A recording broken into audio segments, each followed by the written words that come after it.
कुछ नहीं करना है, कुछ नहीं करना है। फिर मेरे पास कल मैसेज आया मोनिका जी का, उन्होंने कहा कीप प्रैक्टिसिंग। तब मेरी हालत ख़राब हुई, यार प्रैक्टिसिंग क्या करनी है इसमें ठीक है। तो तुरंत मैंने फिर चैट जीपीटी खोला, जो सुना है चैट जीपीटी का नाम, ठीक है। उसमें डाला कि भाई कैसे शुरू करना है, तो उसमें कुछ इस प्रकार शुरू हुई कहानी कि hello everyone, I am so thrilled to be here, okay, I am Prashant Gupta, मैं रहता हूँ, I am living near Rama Devi. So जो मैं खुश हूँ कि आज सब लोग मतलब इतनी अच्छी शायरी सुना रहे हैं, और जो रेड बुल ना कर पाया वो पिज़्ज़ा कर रहा है, क्या pizza wings pizza will give us wings, okay. So ठीक है, तो शुरू करते हैं। तो शुरू करते हैं स्कूल से, हाँ स्कूल शुरू करते हैं। तो 8th की बात है, नया नया कंप्यूटर आया था मेरे पास, ठीक है। तो फिर नया नया इंटरनेट चालू किया चलाना हमने, ठीक है।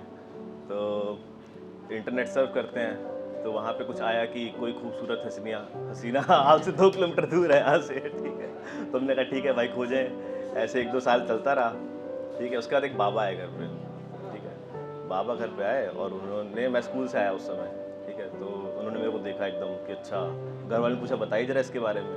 अब मैं ये सोच रहा हूँ कि अगर इसने कुछ बता दिया मेरे बारे में कि मैं कर क्या रहा हूँ अपने जीवन में, तो दिक्कत हो जाएगी, ठीक है।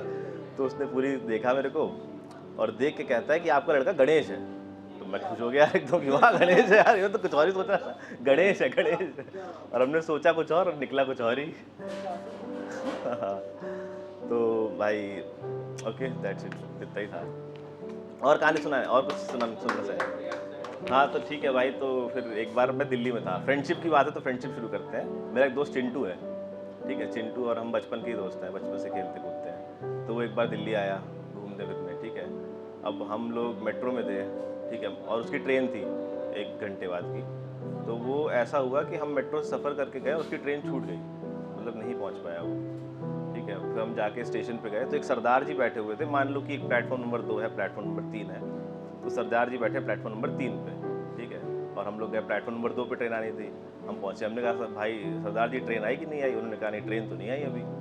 हम लोग काफ़ी ढूंढा, इधर उधर गए। तो उसके बाद ऐसा पता चला कि सरदार जी थोड़ा सा पी के बैठे हुए थे, ठीक है। और माहौल बना हुआ था और ट्रेन आगे जा चुकी है और प्लेटफॉर्म नंबर 2 पे आनी थी और प्लेटफॉर्म नंबर 3 पे इंतजार कर रहे हैं। तो हम गए सरदार जी को बताने, भाई मतलब इंसानियत के नाते कि यार आपकी भी ट्रेन छूट गई यार। तो उन्होंने कहा कि अब तुझसे ट्रेन पकड़ाओगे मेरे को। मैंने कहा ठीक है भाई, हम भी ट्रेन पकड़ा देंगे। फिर मैं रात के 12 बजे चिंटू और सरदार जी को लेके बाहर निकला स्टेशन पर। अब देख रहा हूँ मैं तो कोई मिल जाए, कोई सारा तरीका मिल जाए जाने का। तो एक अंकल मिले, उन्होंने कहा कि हाँ भाई आपकी टिकट ब्लैक में हो जाएगी। तो एक जगह कहीं सन्नाटे मिले गए हमको, ठीक है। अब वो ट्रेन होगी 1000 रुपये टिकट, मतलब आई थिंक कोलकाता राजधानी थी, तो ट्रेन होगी टिकट 1000-1500 की ऐसी। तो उस बंदे ने 2-2 हज़ार रुपये लिए और सरदार जी का किराया भी हम ही लोग ने दिया, ठीक है। और गए फिर भाई, सरदार जी और चिंटू को बैठाया और खुशी खुशी हम घर आ गए बस। हाँ थोड़ी महंगी पड़ गई। सो अब शायरी सब सुना रहे हैं तो वैसे कुछ लिखना तो आता नहीं है, मगर मैं इतना ही कहना चाहूँगा, जब मैं कभी तैयारी कर रहा था अपने जीवन में तब मैंने लिखा था कि बचपन उनके भी होते हैं जिनके बचपन नहीं होते।